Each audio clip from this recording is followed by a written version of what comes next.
Hi friends, welcome to my channel.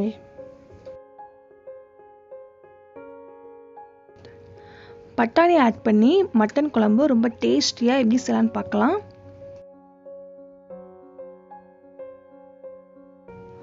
First குழம்பு செய்ய masala ready பண்ணிரலாம். கடாயை சூடு பண்ணிக்கோங்க. கடாய் நல்லா சூடானதும் 5 ஸ்பூன் மல்லி, அதை நல்லா மணம் வர வரைக்கும் வறுத்துக்கலாம்.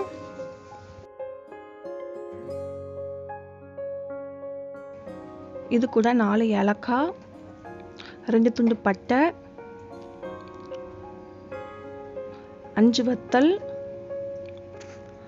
5 லவங்கம், 1 ஸ்பூன் பெருஞ்சீரகம், 1 ஸ்பூன் சீரகம் எல்லாத்தையும் நல்லா வறுத்துக்கலாம்.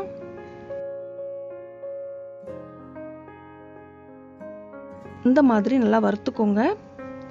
இதை வேற ஒரு பிளேட்ல எடுத்து வச்சுக்கலாம். அதே கடாயில 2 ஸ்பூன் எண்ணெய், அதுல நீளமா நறுக்குன 4 பெரிய வெங்காயம்,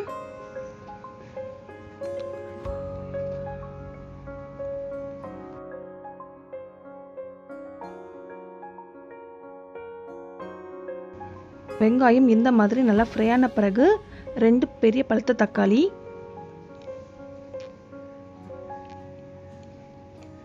நல்லா எண்ணெயில வதக்கிக்கலாம். தக்காளி வெங்காயம் இந்த மாதிரி நல்லா ஃப்ரை ஆன பிறகு அடுப்பை ஆஃப் பண்ணிடலாம். அடுத்து குக்கரில் 1/2 கிலோ மட்டன் நல்லா வாஷ் பண்ணிவிட்டு மட்டனை ஆட் பண்ணிக்கோங்க. இது கூட 1/2 கப் நைட்டு ஃபுல்லும் ஊற வச்சுருந்த மஞ்சள் பட்டாணி, 1 ஸ்பூன் நல்ல மிளகுத்தூள், 1/4 டீஸ்பூன் மஞ்சள் தூள், 3 ஸ்பூன் இஞ்சி பூண்டு விழுது,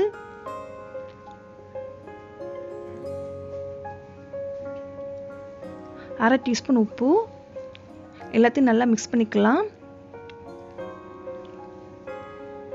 1/2 கிளாஸ் தண்ணி ஊற்றி நல்லா மிக்ஸ் பண்ணிட்டு மூடி வச்சு 2 விசில் வேக வச்சுக்கலாம்.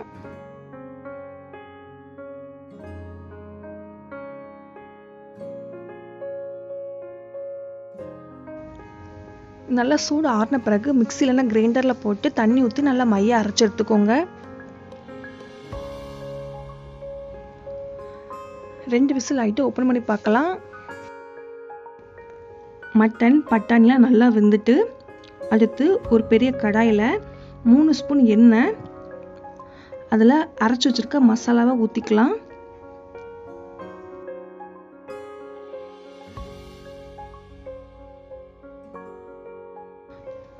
மூடி வச்சு 10 மினிட்ஸ் மீடியம் ஃப்ளேமில் வேக வச்சுக்கலாம்.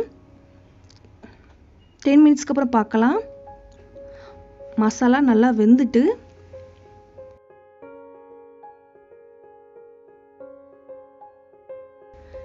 இதில் வேக வச்சு வச்சிருக்க மட்டனை ஆட் பண்ணிக்கலாம்.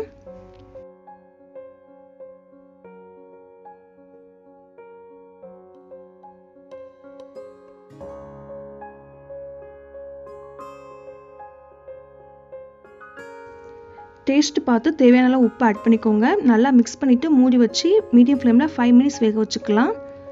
5 மினிட்ஸ்க்கு அப்புறம் பார்க்கலாம். எண்ணெயெல்லாம் நல்லா பிரிய ஆரம்பிச்சிட்டு இப்போ அடுப்பு ஆஃப் பண்ணிடலாம். அடுத்து குழம்பு தாளிச்சு ஊற்றிடலாம். ஒரு கடாயில் 3 ஸ்பூன் எண்ணெய் ஊற்றிக்கோங்க. எண்ணெய் சூடானதும் கொஞ்சம் கடுகு பொரிஞ்சதும் கருவேப்பிலை, பொடியாக நறுக்கின 2 வெங்காயம், நீளமாக நறுக்கின 2 பச்சை மிளகாய் எல்லாத்தையும் நல்லா எண்ணெயில் ஃப்ரை பண்ணிக்கலாம்.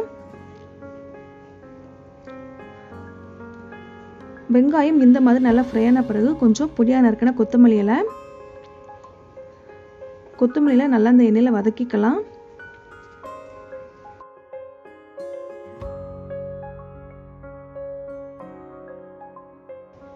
இப்போ இதை குழம்புல ஊற்றிக்கலாம். குழம்புல ஊற்றிட்டு நல்லா மிக்ஸ் பண்ணிக்கோங்க. அவ்வளோதான் ஃப்ரெண்ட்ஸ், டேஸ்டியான மட்டன் குழம்பு ரெடி ஆயிட்டு. சாதம், சப்பாத்தி, பூரி, இட்லி, தோசை, ஆப்பத்து கூடலாம் வச்சு சாப்பிடுங்க ஃப்ரெண்ட்ஸ். ரொம்ப டேஸ்ட்டாக இருக்கும். நீங்களும் கண்டிப்பாக இந்த மாதிரி பட்டாணி ஆட் பண்ணி மட்டன் குழம்பு செஞ்சு பாருங்கள் ஃப்ரெண்ட்ஸ். டேஸ்ட்டு வேறு லெவலில் இருக்கும். கண்டிப்பாக நீங்கள் இந்த மாதிரி செஞ்சு பாருங்கள். செஞ்சு பார்த்துட்டு எப்படின்னு கமெண்டில் சொல்லுங்கள். இந்த வீடியோ உங்களுக்கு பிடிச்சிருந்ததுன்னா லைக் பண்ணுங்கள், மறக்காமல் சப்ஸ்கிரைப் பண்ணுங்கள். தேங்க்ஸ் ஃபார் வாட்சிங்.